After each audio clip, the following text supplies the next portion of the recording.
सभी को नमस्कार।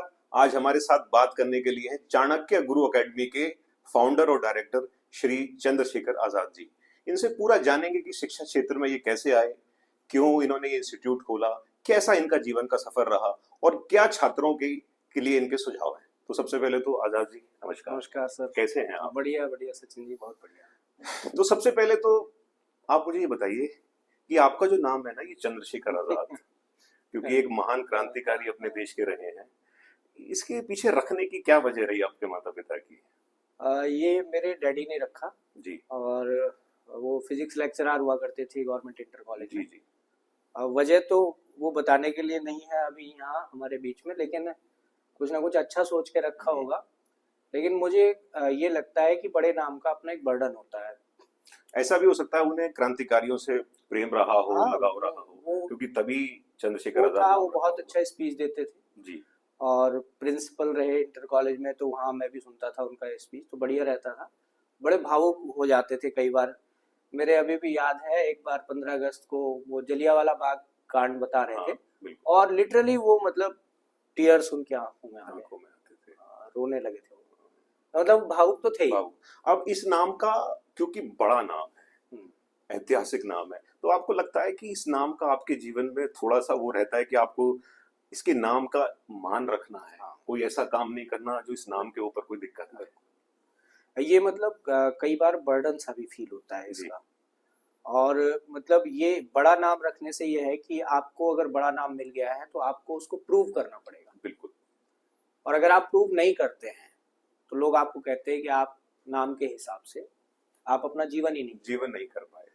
और तो इसके बड़े फायदे भी हैं क्योंकि ये मोटिवेट करता है आपको। और इसका नुकसान ये है कि कई बार ये अंडर प्रेशर भी लाता है आपको, प्रेशर भी लाता कि आप चूंकि चंद्रशेखर हैं तो आप ये काम नहीं कर सकते, और हैं तो ये काम आपको करने पड़ेंगे। तो ये वो फ्री नहीं रहता, वो बिल्कुल जैसे फ्री माइंड होता है आदमी, और ऐसा लगता है कि कुछ और नाम होता तो मैं शायद ज्यादा और बेहतर तरीके से कुछ कर लेता। नहीं, मुझे अपना नाम बहुत अच्छा लगता है और बहुत भारी नाम है, बड़ा नाम है, और उसको जस्टिफाई करने की और प्रूव करने की जितनी मेरे से कोशिश होती है मैं करता भी हूँ। बिल्कुल बिल्कुल। तो आप चंद्रशेखर जी ये बताइए कि ये जो आपने चाणक्य गुरु इंस्टीट्यूट जो आपने स्टार्ट किया, तो ये आपको प्रेरणा कैसे मिली कि मुझे ये शुरू करना चाहिए, इसके बारे में? सचिन जी, थोड़ी लंबी कहानी है और वीडियो थोड़ा शॉर्ट में देखना लोग पसंद करते हैं। 2007 में मैंने सिविल की तैयारी शुरू की थी जनवरी में, और जुलाई 2007 में मैं पहली बार प्राइमरी टीचर बन गया था। उसको जॉब को मैंने 15 दिन करके उसको छोड़ा था, और फिर 2007 में ही मेरे डैडी की डेथ हो गई थी। अच्छा। तो फिर मुझे उनकी जगह पे नौकरी करनी पड़ी। तो मैं गवर्नमेंट इंटर कॉलेज में टीजीटी रहा 6 साल। अच्छा। 2008 से 2014 तक। और इस बीच में मैं सिविल की तैयारी कर रहा था जी, आईएएस की। और 2009, 2010, 2013, 2014 में मैंने 4 बार मेंस लिखा उसका। अच्छा।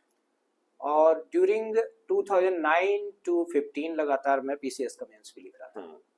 हालांकि पीसीएस में सीरियस होकर नहीं देता था उसका मेंस, यूपीएससी का मैं देता था।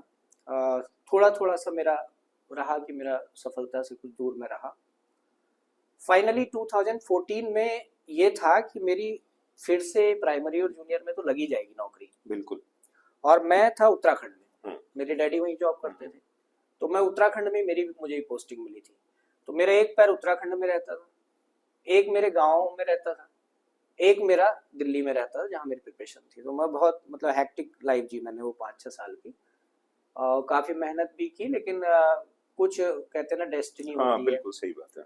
तो डेस्टिनी शायद नहीं थी वहां जाने की। तो फिर 2014 में मेरा जब लास्ट अटेम्प्ट हो गया, और मेरा उस समय जनरल में 4 अटेम्प्ट ही हुआ करते थे, एक अटेम्प्ट जाटो को रिजर्वेशन मिलने की वजह से और मिल गया था मुझे, तो मैंने 5 दिए थे 2014। हाँ, वो जब वो मेरा नहीं हो पाया तो मुझे वो अपने डैडी की जॉब नहीं करनी थी। बेसिकली बात ये है, क्योंकि मुझे लगता था कि मेरी मतलब मेरे पिताजी की जॉब है, और मैंने तो कोई कैलिबर नहीं दिखाया ना। अगर मैंने सीधे पकड़ ली उनकी जॉब जाके तो मेरे तो कोई कैलिबर ही नहीं है। बिल्कुल। तो मैं नहीं चाहता था कि जब मैं 50-55 का हूँ तो मेरे बच्चे मुझे ऐसे देखें कि भाई ये मेरे दादा की जॉब मेरे पिताजी को मिली थी, या समाज में भी कुछ ऐसा रहे, लोग कहें। मतलब आप अपना कुछ करना चाहते हाँ, थे। एग्जैक्टली। तो 2014 में मेरे लास्ट टर्म में मैं जब असफल हो गया, मतलब मेंस लिखा लेकिन असफलता मिली, तो उसके बाद फिर मैं वहाँ से आ गया अपना जॉब छोड़ के, और 2 महीने मैं बैठा रहा अपने गांव में, सोचता रहा।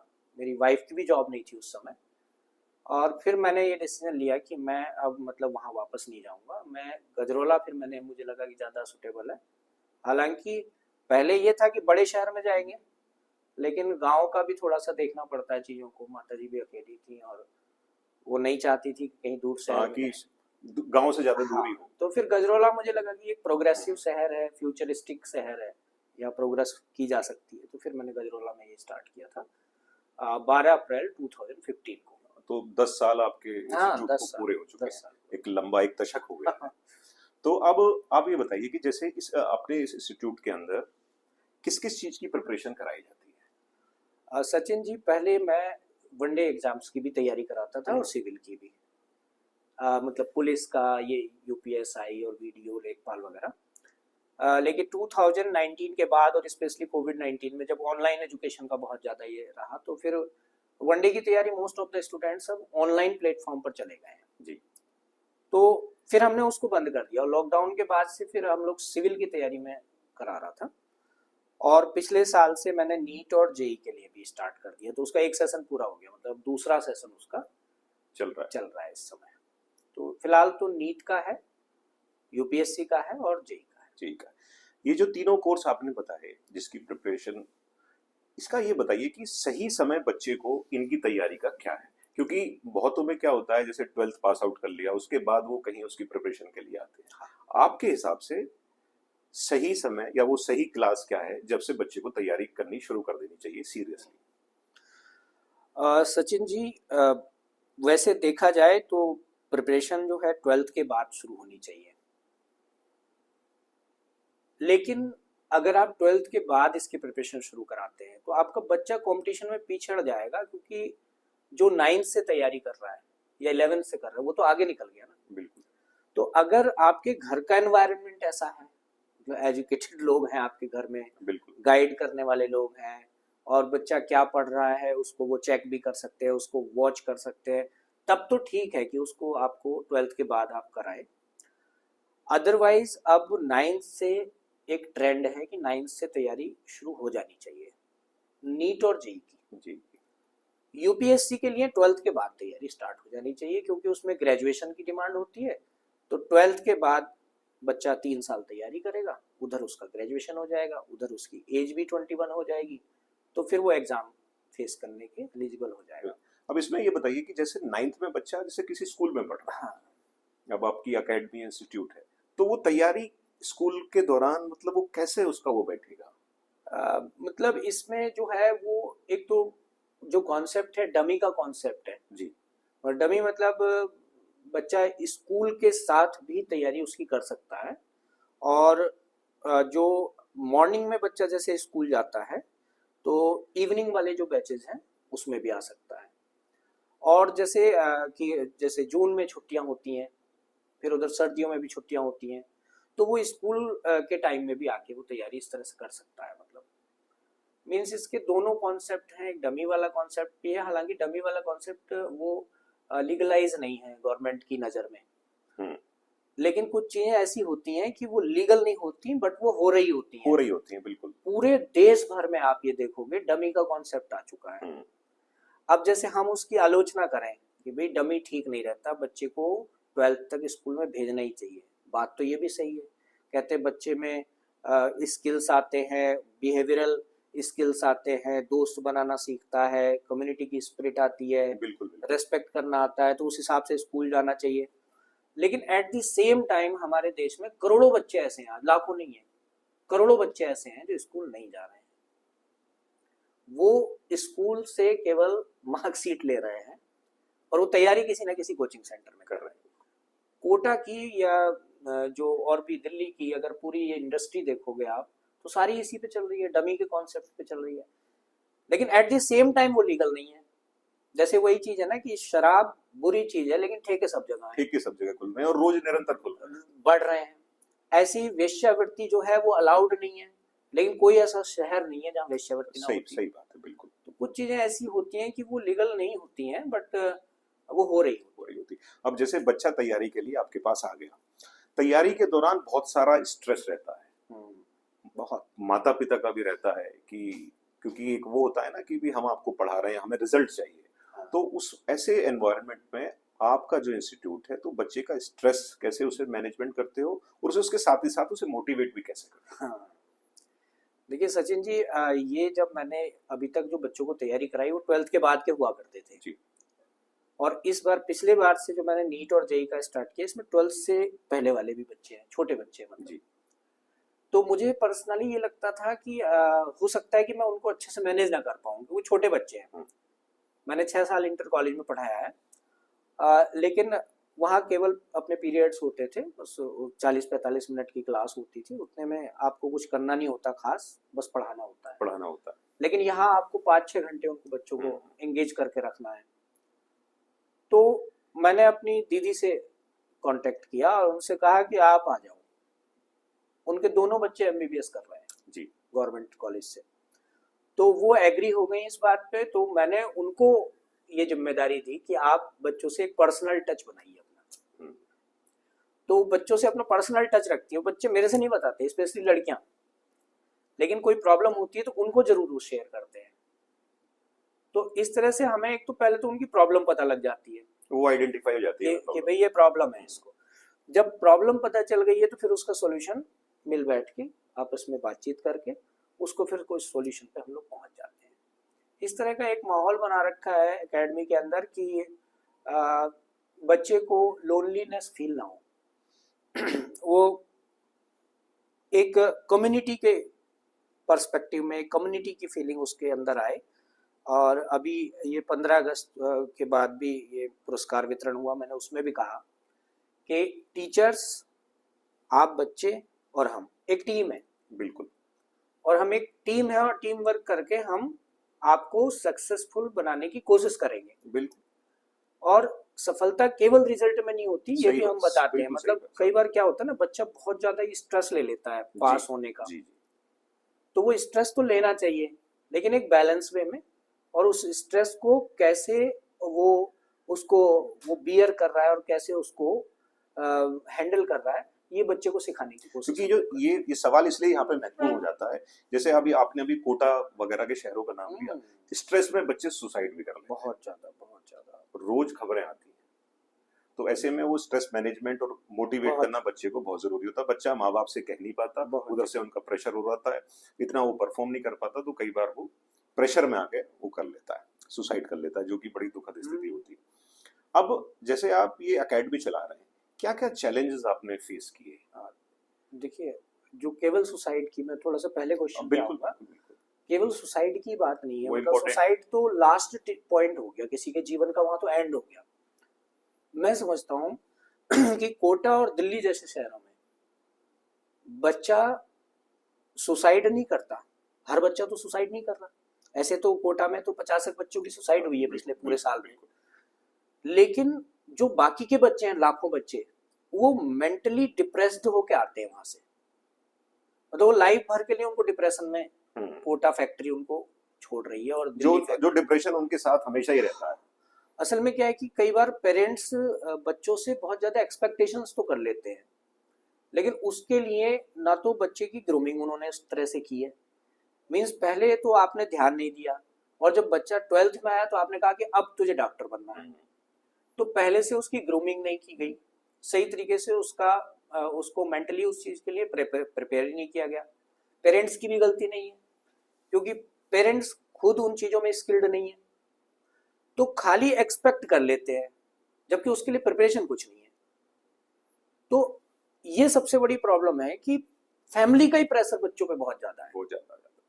और जो कि सपोर्ट सिस्टम का काम करना चाहिए, सपोर्ट करना चाहिए। मैं आपको एक पुरानी बात बताता हूँ। मैं भी जब दिल्ली में पढ़ता था, तो एकेडमी से जब मैं बाहर आया तो मैं एकेडमी में ही घुमा हुआ था जी। मानसिक तौर पे। मैं मणिकांत सर से ही पढ़ रहा था उस समय भी, जब मैं अपने रूम की तरफ जा रहा था जी। तो मैं अपने मकान से आगे निकल गया और थोड़ा ही आगे निकला मैं 15-20 कदम, फिर मैं हंसा थोड़ा सा। मैंने कहा यार ये मतलब कुछ गड़बड़ है ऐसे तो। और आके फिर मैं अपना ऊपर चला गया। फिर मेरी शाम को मेरे डैडी से बात हुई, तो मैं हंस के उन्हें बताने लगा, पापा ऐसा हो गया कि आज मैं कोचिंग से आ रहा था और मैं अपने मकान से आगे निकल गया। तो मैं तो उनको हंस के बता रहा था। उन्होंने मेरे से कहा कि भाई देख बेटे, बात सुन मेरी, प्रेशर ले, टेंशन भी ले। उनको लगा वो शब्द ऐसे है कि मेरे मरने तक मेरे साथ रहेंगे जी, वो सीख उनकी साथ रहेगी। हाँ। बिल्कुल। उन्होंने कहा टेंशन ले, ठीक है लेनी चाहिए, प्रेशर भी तुझे बचपन से कहता आईएएस बनेंगे, ले तू आराम से, लेकिन देख अगर कुछ भी नहीं हुआ तो धनौरा मंडी में मैं तुझे एक दुकान जरूर खुलवा दूंगा, इतना है मेरे पास। तो सच बताऊं, मुझे तब भी इतना रिलैक्स फील हुआ उससे, आज भी मुझे इतना रिलैक्स फील होता है और इतना मतलब ये शब्द याद आते हैं, वो मैं कभी नहीं भूलूंगा। कभी वो आपके जीवन के साथ रहे। तो अब पेरेंट्स को मतलब इस सोच पे काम करना चाहिए, सपोर्ट सिस्टम बनना चाहिए बच्चों का, ना कि और जो प्रेशर में बच्चे ऑलरेडी हैं और ज्यादा उन्हें प्रेशराइज नहीं करना चाहिए। अब बात आती है उस पे कि कितने चैलेंजेस आपको आए इस एकेडमी के लिए? देखिए चैलेंजेस तो है, मैंने यहाँ मतलब एक कल्चर नहीं था यहाँ कोचिंग का। जब मैं यहाँ आया था गजरोला में, तो एकेडमी का कोचिंग का कोई कल्चर नहीं था, और गांव देहात से सीधा बच्चा आता था, वो पुलिस कांस्टेबल और ये सब आर्मी वगैरह की तैयारी करता था। मेरी कोशिश ये रही सचिन जी इसमें कि मैंने बच्चों में कल्चर डालने की कोशिश की। जितना भी मैंने पढ़ाया और जितनी भी सफलताएं हुई वो तो एक अलग मैटर है, लेकिन मैंने उनको सही और गलत के बीच का जो अंतर है, इसको मैंने हमेशा उन्हें समझाने की कोशिश की। अब कुछ को समझ में आया भी और कुछ को बुरा भी लगा होगा कि ज्यादा ज्ञान भी ठीक नहीं, दोनों तरह के लोग। हाँ। तो ये चैलेंजेस आए सबसे पहले मेरे सामने कि एक तो लैंग्वेज बैरियर भी आया, क्योंकि मैं भी थोड़ा बाहर से आया था और यहाँ की जो अपनी बिल्कुल देसीपन था वो मुझे कई बार अखरता था। मीन्स बच्चा बिना पूछे क्लास में आ रहा है, टीचर्स की रेस्पेक्ट नहीं कर रहा है, तो जब आप टीचर की रेस्पेक्ट नहीं करेंगे तो उनसे लेंगे क्या? तो ये फिर एक चीज और भी जाती है ना कि प्रिपरेशन, मतलब लोगों ने समझ लिया था कि दिल्ली जाना है, लखनऊ जाना है, कि ये करा भी पाएंगे कि नहीं करा पाएंगे, वो ट्रस्ट फैक्टर भी रहा। छोटा शहर था और छोटा शहर का आज भी हम लोग नुकसान उठाते हैं, और अभी भी कई लोग ऐसे हैं जो अपने बच्चों को दिल्ली और कोटा वगैरह जगहों में भेज के सोचते हैं कि वहाँ 100% सिलेक्शन कि वहाँ अगर हमने कर दिया तो वो सिलेक्शन ही हो जाएगा। हाँ, सिलेक्शन हो गया है, जबकि मुझे रिजल्ट्स बहुत कम दिखाई देते हैं, लिटरली इतने बच्चे बाहर पढ़ रहे हैं। चंद्रशेखर, एक बात बताइए, जिस तरीके से ऑनलाइन कोचिंग बहुत तेजी से चल रही है, उसका कितना चैलेंज आप उसे मानते हैं, या फिर उसे कैसे आप उसे कोप अप करते हैं? देखिए ऑनलाइन के कुछ अपने फायदे हैं, कुछ भारी नुकसान है। फायदे ये हैं कि जो एजुकेशन बिल्कुल चाइना बॉर्डर पर बैठा हुआ बच्चा है, नेपाल बॉर्डर पे बैठा हुआ बच्चा है, वहां तक भी वो एजुकेशन पहुंच रही है, ये तो फायदा है उसका बिल्कुल ऑनलाइन का। नुकसान जबरदस्त है इसके। सबसे बड़ा नुकसान तो ये है कि इसमें कम्युनिकेशन नहीं रहता, टीचर और 1-to-1 जो वो नहीं बन, फेस टू फेस जो चीज होती है वो नहीं। और अगर कोई बच्चे का लेवल कंसंट्रेशन का बहुत ही हाई है और उसको अंदर से ही मुझे तो बनना है, वो तो इसमें सक्सेसफुल हो सकता है जी। अगर और ज्यादातर बच्चे ऐसे होते हैं जो इस तरह से नहीं सोचते चीजों को, मतलब एक कंपल्सन की तरह भी पढ़ते हैं पढ़ाई को, मतलब कोई ऐसे नहीं लेता कि मुझे पढ़ने में मजा आ रहा है, तो पढ़ाई कंपल्सन के तौर पे भी है, तो वो बच्चे इसमें सफल नहीं हो सकते, वो केवल इसमें तैयारी करते रहेंगे। तो पेरेंट्स को ये देखना चाहिए कि उनके बच्चे का कंसंट्रेशन लेवल क्या है। अगर बहुत हाई है, और हाई लेवल का पैमाना क्या है भाई, 10th में अच्छे नंबर आए उसके, टॉपर हो बिना नकल किए हुए, नकल करके नहीं, बिना नकल के आप 99% 98 आ रहा है तो वो कंसंट्रेट है बच्चा, वो कर सकता है बिल्कुल। लेकिन अगर कोई ये सोचे कि 80% वाला भी कर लेगा, 85 वाला भी, 65 वाला, वो नहीं कर पाएगा। मतलब exceptional cases are always there, but एक मोटी थीम मैं आपको बता रहा हूँ। ऑनलाइन एजुकेशन में 1-to-1 कम्युनिकेशन नहीं होता, और इसमें एक ये बड़ी प्रॉब्लम है कि टीचर सब कुछ बता देता है, वो प्रिपेयर होके आता है और सारा कुछ बता देता है, तो बच्चे को ये लगता है टीचर बहुत अच्छा है, लेकिन टीचिंग का काम ऐसा होना चाहिए कि बच्चों से दिमाग लगवाए। बिल्कुल बिल्कुल, तो वो नहीं हो पाता, उसमें सारा कुछ बता देते, उड़ेल देते हैं।